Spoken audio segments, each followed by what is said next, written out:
Hello everyone, in this video I will show you how to start up the 8F or Jubilee. Class locomotive, okay, let's get started.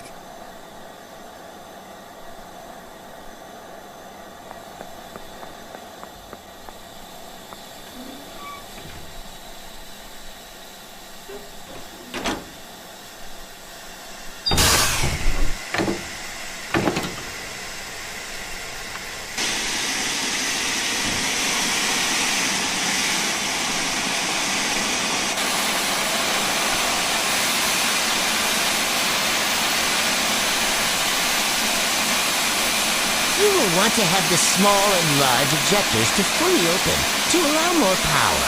You will want to move the reverser to forward in the direction you want to go, or it might face forward.